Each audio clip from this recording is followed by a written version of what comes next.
There's a little town called Little Valley, known for its tranquility and sense of safety. A single early morning phone call to 911 would shatter all of that. 911, what is your emergency? My name is Dr. Charles McGill, and I believe my wife is dead. Did you say your wife is dead, sir? I woke up this morning and I found my wife dead. Are you absolutely certain? Have you checked for I'm a pulse? doctor. What leads you to believe that she's dead, Her sir? throat is cut and the word whore is written on her chest. Is that enough? I'm sorry, sir. Can you repeat that, please? You I said her throat is cut, she's lying in a pool of blood, and the word whore is written across her chest. Is that enough to prove to you that my wife is dead? Sir, did anyone break in? Did you see? I don't know. Please stay on the line, sir, until help arrives. That phone call would set off a chain of events, leading to a sensational murder trial that would change the town, its inhabitants, and me, a local reporter, forever. A trial filled with scandal!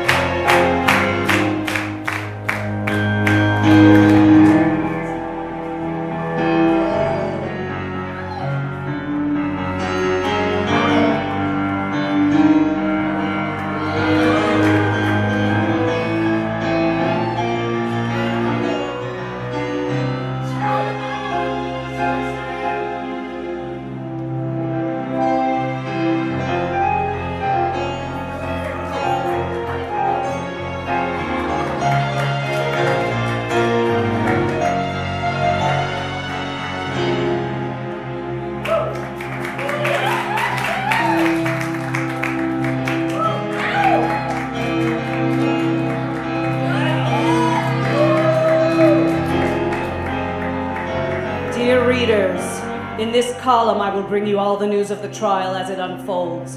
Don't ask me what my sources are. I can't reveal them. But just know that everything I report to you is the truth, no matter how fantastic it may seem.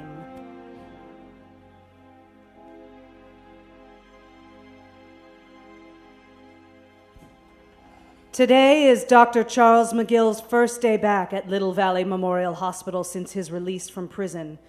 It's a particularly hectic day in the neurosurgery wing. And of all people, the doctor is treating Rusty Fitzgregor, the assistant district attorney, who has started suffering from severe headaches. I can only imagine how difficult it is for Dr. McGill to keep his cool under such tremendous pressure.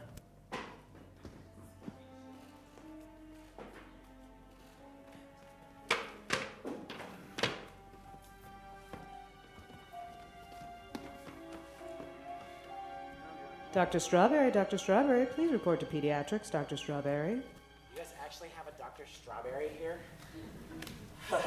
Yes, we do. Well, let me see, Rusty. Scar's healed nicely. Yeah, it's... If I push like this, does it hurt? No, well, I just... push harder? Okay, the pressure, yeah, a little bit. Yeah, it's just... So you've been having headaches, Yeah, my mom thinks it's due to stress. I seem to agree with her. Obviously, you understand what's going on. Of course. What with you trying me for murder? Yeah. This is awkward. Little, yes, awkward. But yeah, just these headaches keep coming at night, and they don't stop till around noon. Is that because you think maybe you're trying an innocent man? Just hypothetically? Just throwing that out there? Never happened before? No, not since the trial started. Not since the trial started. Yeah, it's just been a lot of pressure with... I don't know if you've seen BB, but she is stunning, right? So I got to deal with that. And then my father, he's got so much pressure on me, and... Oh, that's really terrible. Yeah. Your father has a lot of pressure on you, and you're attracted to your coworker. Do you have any idea? My wife was killed. Oh, that's nothing. No, nothing at all. Charlie. Yeah, I'm sorry to interrupt. I know you're seeing someone. I needed to talk to you about the Rome baby. Yeah, sure. Rome, baby. Christina, you're dead. And you're here. And I'm talking to you. Charlie, what are you talking about? Okay, so she had surgery 2 days ago, and I was very concerned about... sorry to interrupt I'm you. sorry, Why are you looking at me like that? You just look so lovely today.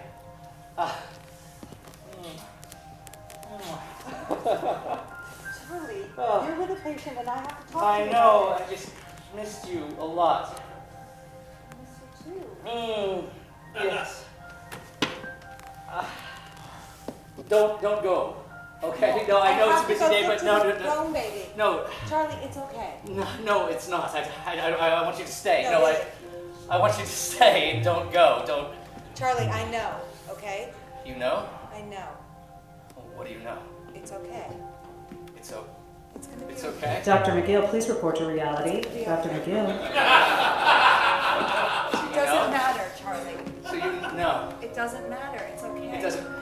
But you know. It's okay, Charlie. You know. It's okay. So you know. Goddamn bike was stopped in the road and I couldn't go. I couldn't ride my bike to work. You know. Isn't that weird? Is that strange to you? Yes, very strange. Rusty, I'm going to schedule you for surgery. Surgery? That's right, surgery on your brain. It's a little drastic. Well, headaches. Wow. I don't know if I trust Dr. McGill working on my brain. Meanwhile, oh, that pesky old courthouse elevator. When it wasn't running really, really slow, it was just getting stuck. Often with the most awkward consequences for those inside, especially today when Defense Attorney Jeff Stein, Assistant District Attorney Brianna Breiter, and Detective Anthony Colombo got trapped together.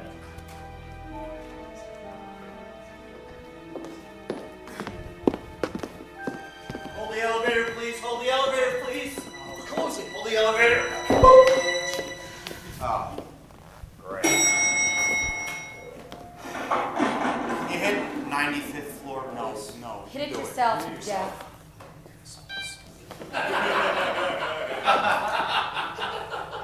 No, hit the button right. I've been here all day. Oh, it's still there.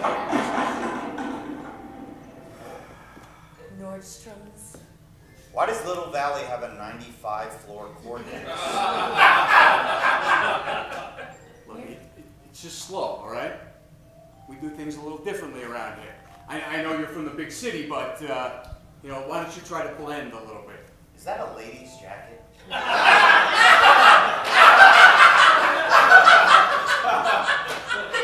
Listen, baby.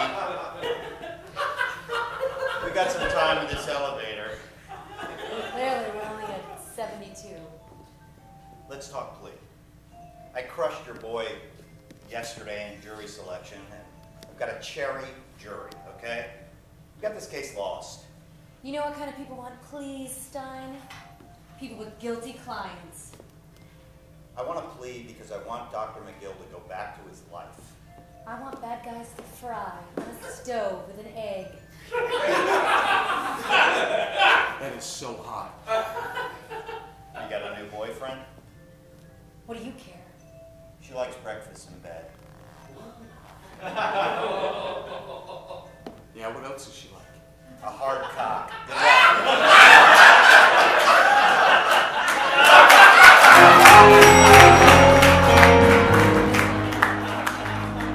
Wow, I wonder what happened after that. Hard to top that line. Hey, did you folks see the Nancy Mace show today? Mace in the Face? She had on Kendall Kaywood, publicity hound, wannabe actor, and former star of the Real World St. Paul. He was there with his agent/publicist. And boy, did he ever drop a bombshell about the McGill case.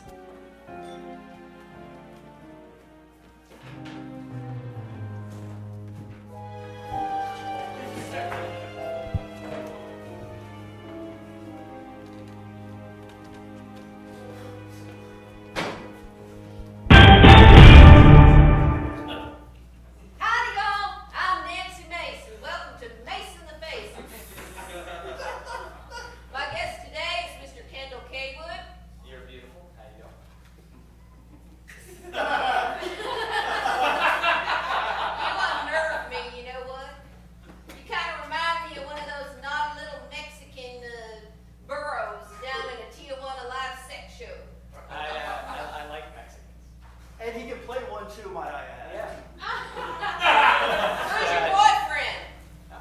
this is... I'm his agent. Agent, yes. I'm an actor, Real World St. Paul, to all you folks out there. Okay, now hold on. If it's real, what's the acting?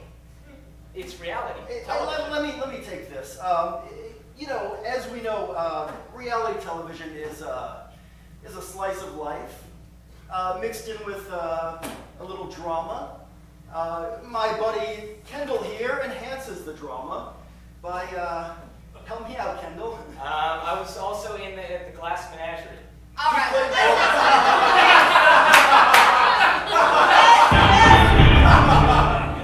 He was an excellent Laura. Yeah. Did I invite you to speak?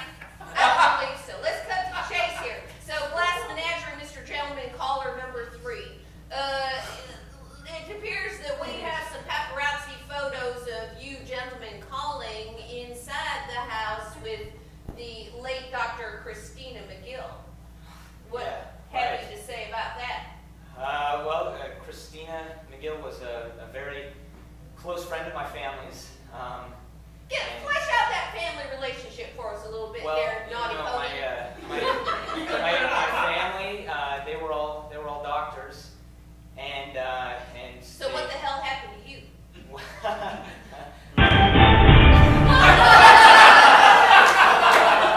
I just want to say that what happened to Christina is sickening and just terrible. I mean, I loved her, you know. I agree. Do you want to have a little cry session right here? Remember your motivation. All of you out there who want to cry with us for just a couple of seconds over Dr. Christine McGill, because this is television, we can't wait too long. Let's do it right now. Let's go. Unplug. Oh, God. It's horrible. You are a crappy actor. Caller, are you there? Oh, hello? Yes, This is speak Nancy up. Mace, the real Nancy Mace. I am the real Nancy Mace. I'm so nervous. Don't be nervous, darling. Thank you so much for watching. I love you. You're awesome. But my daughter got molested at the mall. It was a horrible thing that changed my life. And I had heard that something similar had happened to Kendall Kaywood. And I wasn't sure if that was a rumor or if that was real. My naughty pony, were you ever molested at all? Allow me to answer my client. And did you buck and did you have one of them little straw hats on? All right, she Did looked they a lot. paint you like a zebra? She looked a lot older than she was, and she wanted me to sign her boobs, and that's what I do. And That's how much what did she pay you? Well, she paid me in a smile, and Was that smile on Mr. Benjamin Franklin's face? listen, I just want to say, now that I'm on the show, Naughty pony, keep your I've gloves got on. a Naughty pony. I've got a T-shirt. Josh, T-shirt do not designing shoot company Naughty Pony with that, his clothes off. I just want to. You know what? No one takes me seriously, and this is a problem. Okay, you know what? The only person to ever take me seriously was Christina McGill.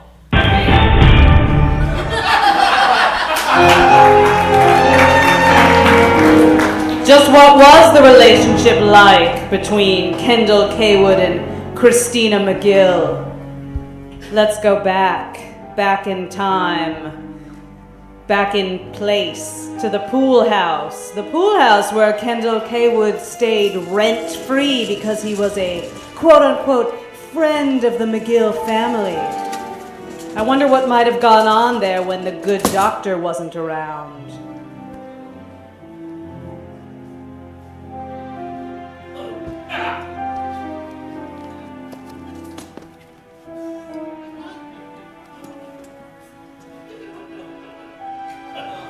Yo, Kendall, your place is dope, man. I know. You like the strobe light we got going on here? It's not on. It's right pimp. now, but, oh yeah, there we go. There we go. I think it adds an atmosphere to it. I mean, especially if we get the lights down and stuff. You know what it's good for? Banging chicks. Bang. It's great for that. Like, hey, yeah, come in.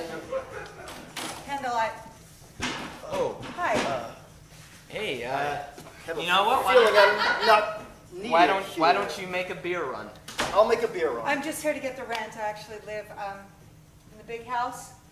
Are you going out the bedroom window? He doesn't like front doors. Christina. Hello. You need the rent. It's over here. The pittance said it is, Kendall. At least it's... But first, a drink to celebrate. Yeah.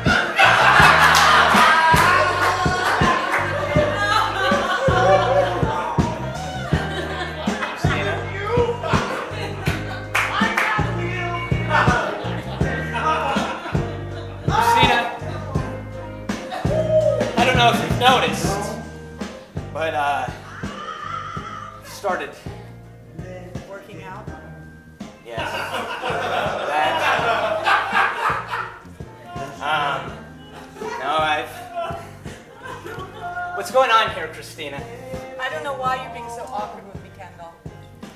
And you also know I can't drink. Christina. This tension that we've been having has been driving me crazy. Whoop. Christina.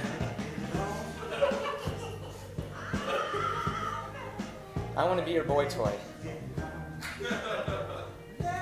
Kendall, listen to me, okay?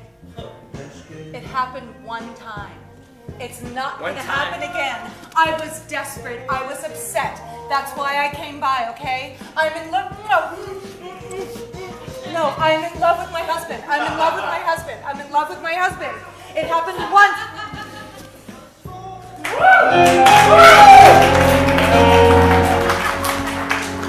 Oh, it's hard to resist Al Green and plastic cups.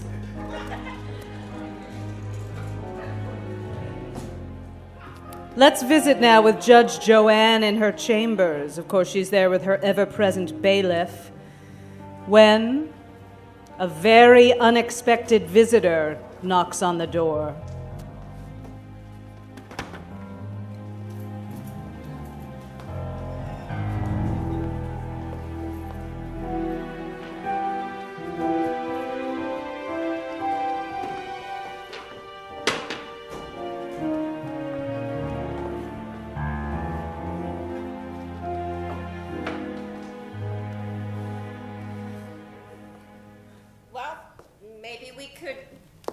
I don't think we can.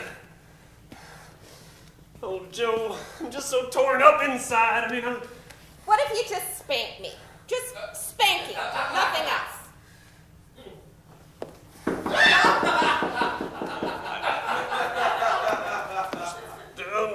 One moment, please. I don't know what to do. Stand up, Bill.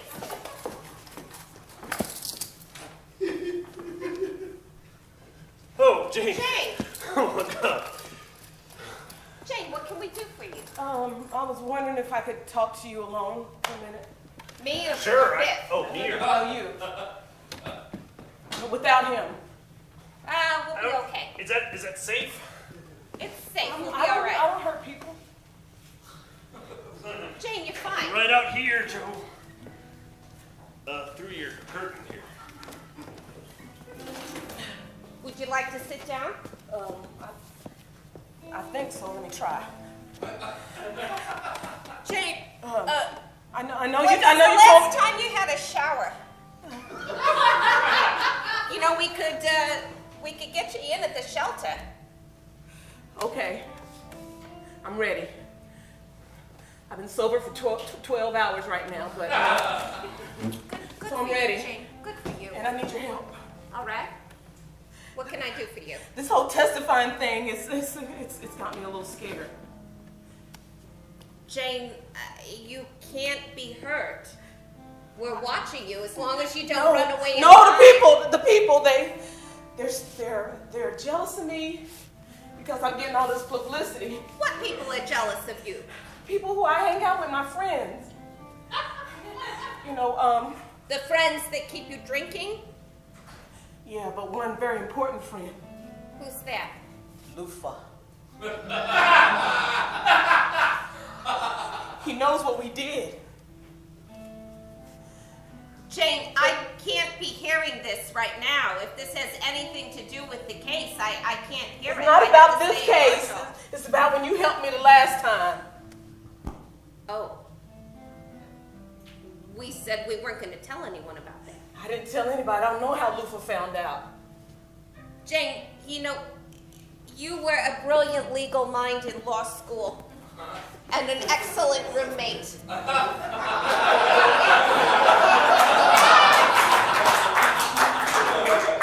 You never ever ate my cheese. You stayed to your half of the fridge. And I appreciate that. And your family.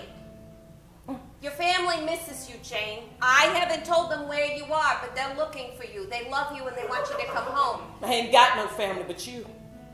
Jane, I have to help you. I'm compelled to help you. Now, stop messing up and stop hanging out with people like Lufa. You don't understand. Lufa's gonna tell what we did. That means if I go down, you go down too. I heard yelling. Is there yelling? We're all right. Okay? It's girl talk, Beth. Right. You don't want to hear about it. Then my ovarian cyst. What? It's girl talk. Get out.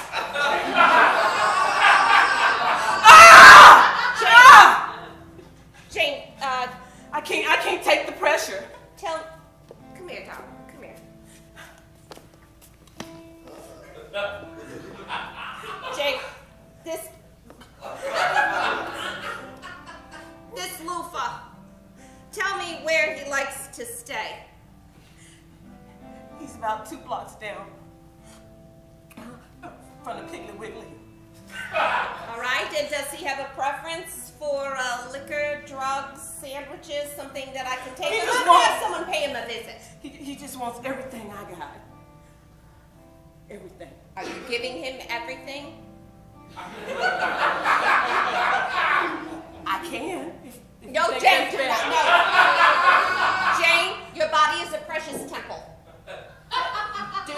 Do not give up the princess in the castle. I won't. Down by the Piggly Wiggly. We cannot let Lufa talk. You realize that a lot of lives are hanging in the balance. And I'm sorry for getting you off. I'm sorry for messing you up and all this, you know? Jane, I mean, ever since school, you've been a good friend of mine. Jane, it's gonna be all right. Please, Jane, just don't drink. All right, just stay on the high road. You get me in that shelter. You did the right thing coming here. I'm gonna do right.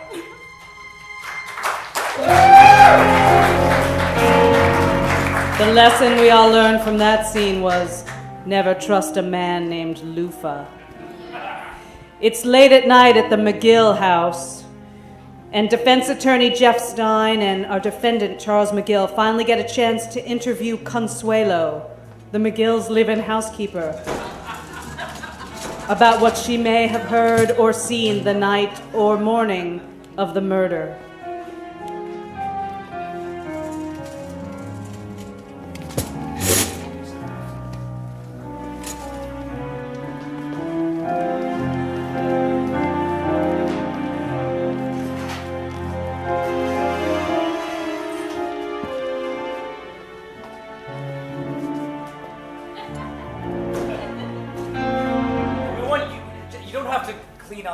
Consuelo.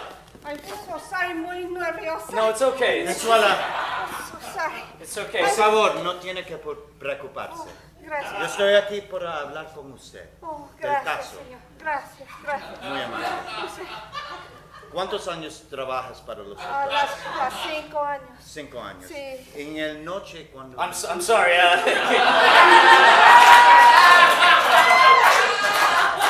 I speak Latin, German, and French, but not Spanish. So, if you ¿Puedes could... hablar en inglés? Sí, más o menos. Sí. What did you see then? Don't be afraid of Mr. Jeff. He's fine. You Oh, can... he's muy guapo. I'm not afraid. I know what that means. Muchas so go gracias. ahead. I was working at the gala fiesta party. You we were have working for the at the party hospital, that night, right? And Miss Christina tell me to stay all the time at the party to clean up. And then when I come home very late, I was muy cansada. And Cansada? It means tired. Oh, right. Dr. Shirley, I'm so sorry. This was all my fault. I was supposed to put the alarm when I come home, but I was so tired. And I forgot to put the alarm. And if I had put the alarm, I would have heard when the man came inside to kill Miss Christina. And I did not put the alarm. It's all my fault. It's okay, Consuelo. No, this is awesome. This is great, Doctor. She didn't put the alarm on. Do you understand what that means? She didn't put the alarm on. You didn't put the fucking alarm on! No, Are you fucking kidding me? No, this is great! Are you fucking kidding me? You didn't put the alarm on! No, sorry. I'm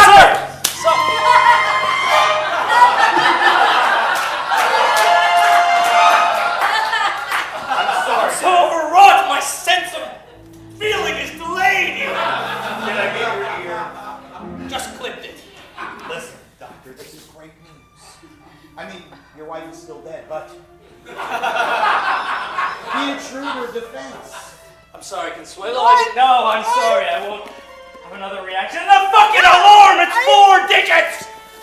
Sorry. That's great, Consuelo, por favor. He won't hurt. No, I'm sorry. I won't. He spit on me a little bit too. 3685. 3685. Consuelo. Yes, sir. The doctor takes sleeping pills before he goes. I'm not gonna do the goddamn NB in defense. I told you this. He take the pills, and sometime in the middle of the night, he come down to the kitchen to make a sandwich. And I talk with him, and he in the morning not remember. He talk with me. Don't He still don't believe that sandwich, actually he talk happened. with a knife. Very That's a common proper side stuff. effect of Ambien. Sleep. Not. All the time. But he's gaining never- much weight. You see how gordo?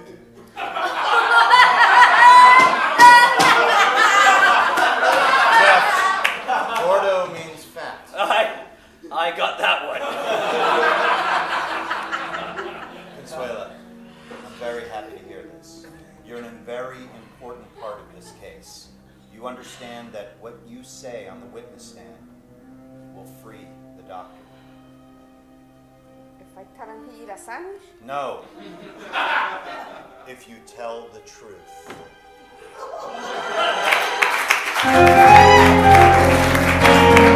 But he's a lawyer. He doesn't believe in the truth.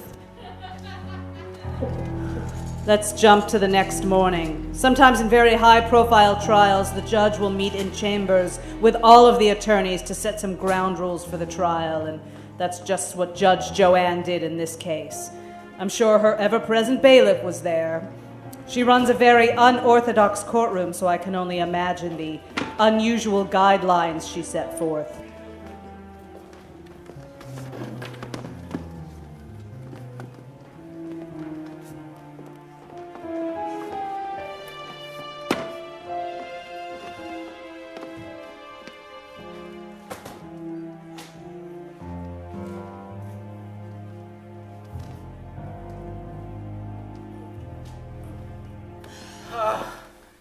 All right, counselors. Now look, we're going to move into opening statements today. It's very important that you not try the case during this phase. I know that you know that, Rusty. Are you paying attention? I was trying to find opening statements. Oh, right in the front. Breiter, control your man. Rusty, sit down. Your Honor, you might want to give them a copy of my book. How to be a douche in 7 days. It's on my toilet. You mean your book on tape because no one in LA knows how to read? I also have a DVD. It's called Winning. How does it feel? I have a DVD of Transformers. How about yoga with Jeff Stein in the morning? Why not? Listen. I'm going to let you make your opening statements. I'm going to let you talk. As long as you don't go trying the case during your statement. Now listen, we got a lot of press coming. This means a lot to Little Valley. Your Honor, I'd just like to make one request. Yes. I don't want the pictures of Miss McGill shown to the jury. Do we object now? It's obvious Objection. It's obvious that the first thing they're going to do is put up the pictures of her throat slit. The jury can use their imagination. We don't need to We plaster don't need to this. show the truth. I think it shows the violence of this crime.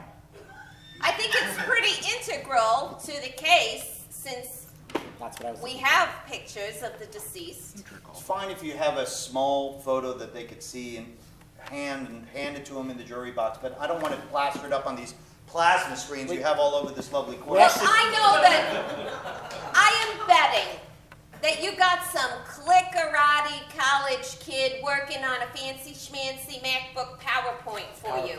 Your Honor, That's he going to does. have music and it's probably a play. It's got clip you art. probably have made an entire movie that you're going to whip out in your closing statement. So look, if you're going to go with all of them graphics and that media, we're going to allow the pictures. You want to find me fight fair for once? I can fight you with one hand tied behind your back. No, because you wouldn't even show up to the fight. Your Honor, she's bitter. We used to date. I'm ready for the trial. Any other rules I need to know about? Yeah, here's a little something you need to know about. I'm a woman in the legal field. I have worked my ass off to get where I am and where I'm going, and I'm not going to let some little LA glossy, fancy, smancy pipsqueak like you come in here and destroy that. And you're not going to destroy this young lady's career as well. She reminds me of me. She's working hard. She's given up every shred of her private life, and if you think that's bitter, it's called hard work, mister. Baby, I can see I think she dumped you off with the rest of the garbage so that she could move forward. You were probably an albatross around her neck. So no, she is not bitter. She is a working woman advancing in a man's world that has now become a woman's world. And just remember that there's a vagina sitting on the bench.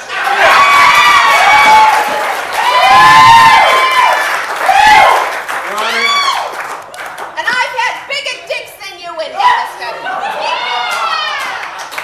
Your Honor, I look forward to my trial in front of you and against counsel, and I don't mind being the underdog. I've been pushed around by bullies before, and it's never bothered me. When do we begin so I can get back to LA where beautiful people live? Just a couple of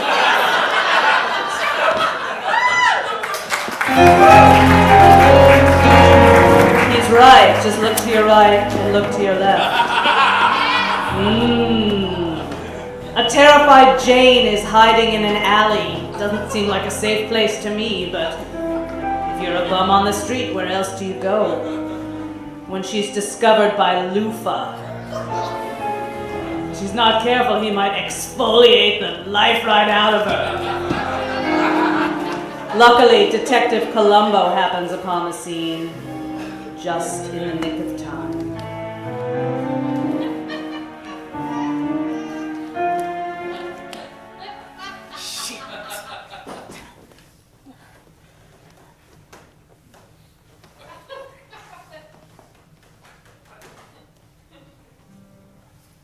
Hey there, Jane. I see you. Lufa. Don't you be coming over here near me. I'll come over anywhere I want to come over. Wait, Lufa!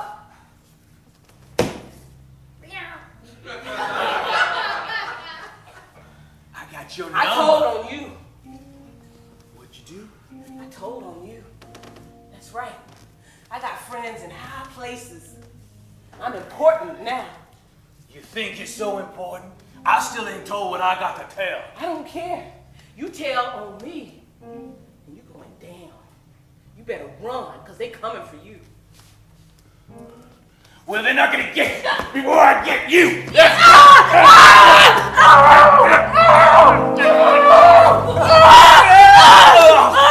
Help!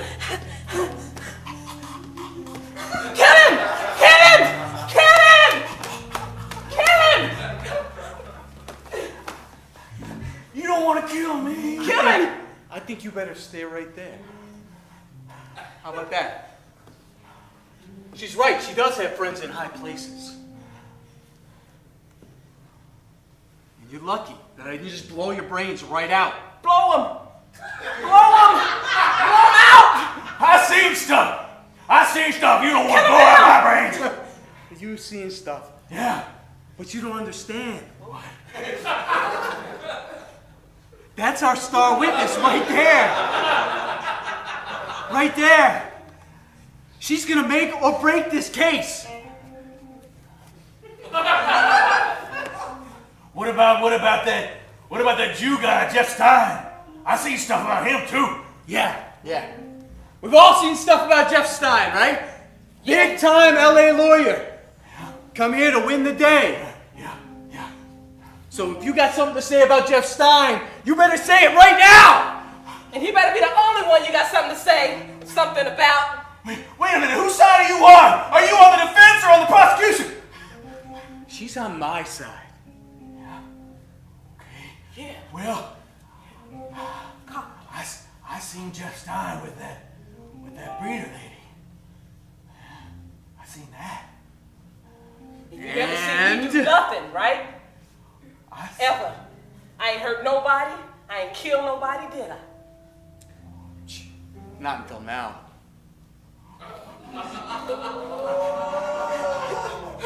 Don't do it, Jay! Don't do it, Jay! We're friends, Jay! We're friends! No!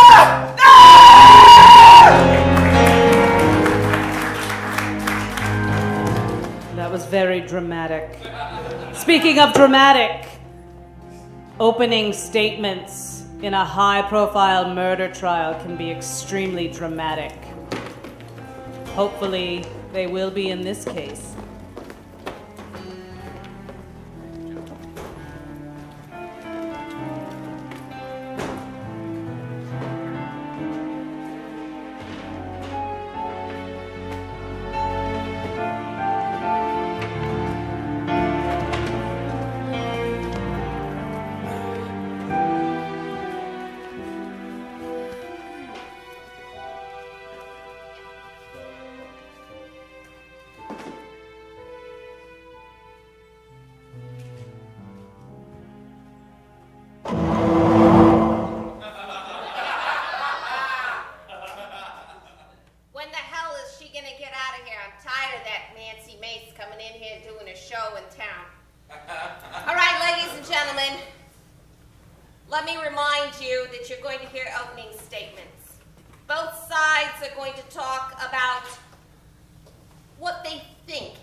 Yesterday during jury selection. I want to say sorry. I've been under a lot of stress, and psychology is in fact a legitimate scientific pursuit and not blatant pseudoscience. Thank you, Doctor. Very good. Free Charles McGill! Free Charles McGill! All right! Free Charles McGill! Free Charles McGill! Okay, quiet down. Sorry. All right, I gotta make it quiet. Come on, get Manley. Get Manley on his ass. Free Charles McGill! You can't silence the people! You can't silence the friends of Charles McGill! Thank you so much.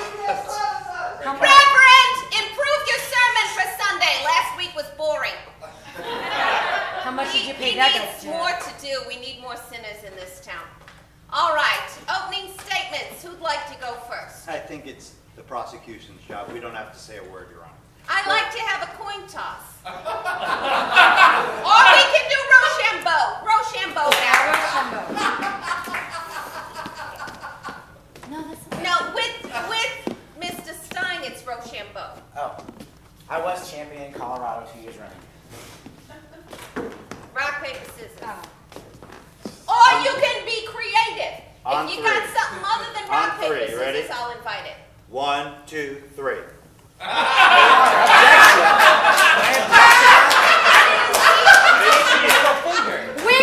We won. Opening statements. We're gonna start. All right, go ahead.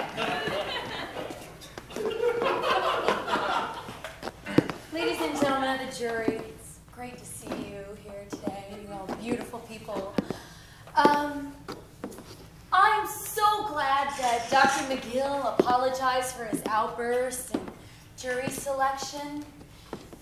Outburst? Is that what he calls it? I bet he also calls it an outburst when, on the night of the murder, Dr. McGill came home and sliced his wife's neck and then stabbed whore into her chest. W-H-O-R. This man right here. Not much of a speller, but a whole lot of a killer. We have an eyewitness. This state will prove, without a reasonable doubt, that this man right here is guilty as sin. What is an opening statement? Oh, Rusty. Honestly, I think I'm here to warn you of the illusion that's going to be cast upon you guys over the following weeks from the defense. Shut up, Rusty. You weren't here during jury selection, so you can sit the side seat.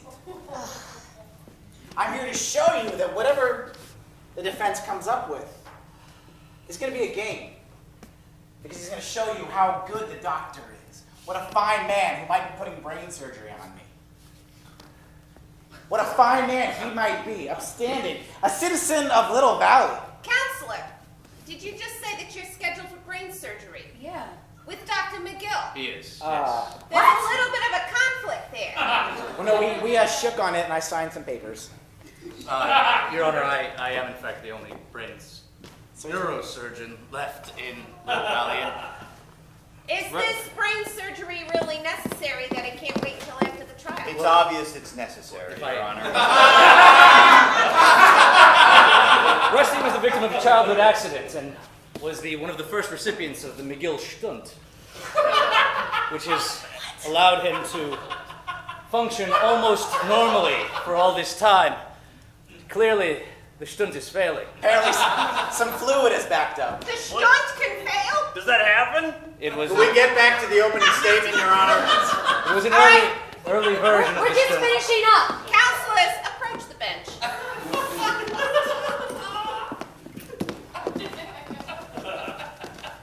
All right, now listen, you two. I don't think I'm seeing brain damage here. I think I'm seeing a lack of teamwork. Now, don't make me send you to a team-building retreat because that's what I'm going to do. Oh, In fact, bailiff, schedule them for a team-building retreat. All right. Now, get it together. Back to work. We're finished, Your Honor. I had more. Shut up, Rusty! Their applause isn't really. Thanks, Mom.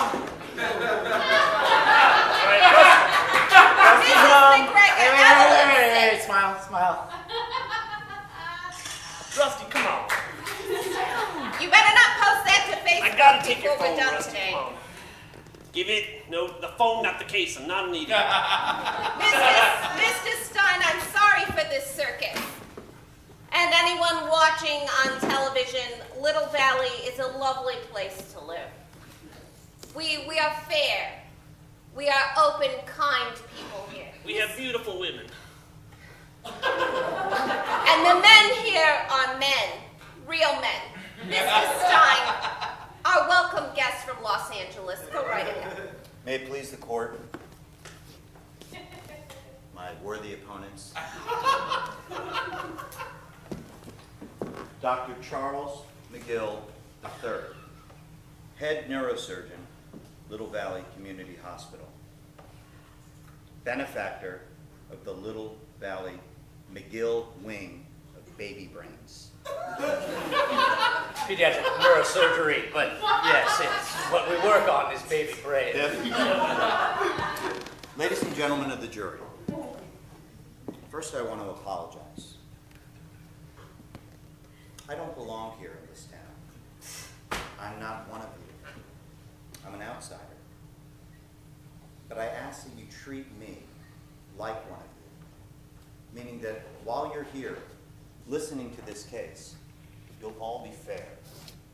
You understand that your job as jurors here is to listen to all the evidence. And I promise you, there will be no evidence from the defense. They have pictures, of a woman whose throat was slit. They have a picture of a doctor whose hands were bloody when he awoke and saw his wife, and he tried to stop the bleeding. We have a knife. Counselor, you're getting a little too close to the edge of the envelope there. I'm just telling the jurors what they will see in here. And don't be confused by illusions, as these prosecutors have told you about. The only illusion is the illusion that has been brought upon this entire case. The illusion that this good doctor has been falsely accused of a crime he would never commit. He loved his wife and still does. And we have a $1 million reward for any one of you out there. Objection. All right. Ladies and gentlemen, I have a bag of cash waiting. Mr. Stein! Yes, Your Honor. Stop with the rewards. I'd just like to say, ladies and gentlemen, that as you listen to the trial over the next 4 weeks, that you listen with an open mind and use common sense. Don't be distracted by bumbling idiots that are bumping into each other as they're trying to present their evidence to you. Objection. Rita, get in there. Good one, Rusty. Thank you. Sustained. Or a beautiful judge whose mesmerizing looks may distract you. Sustained. Or my humble attempt to defend my client. Look it. He's about to get into your pants and he didn't even pour you a glass of wine. So just Did James Luba? How does he know the trial will last 4 weeks?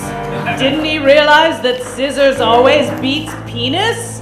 Find out more next week in the next exciting episode of...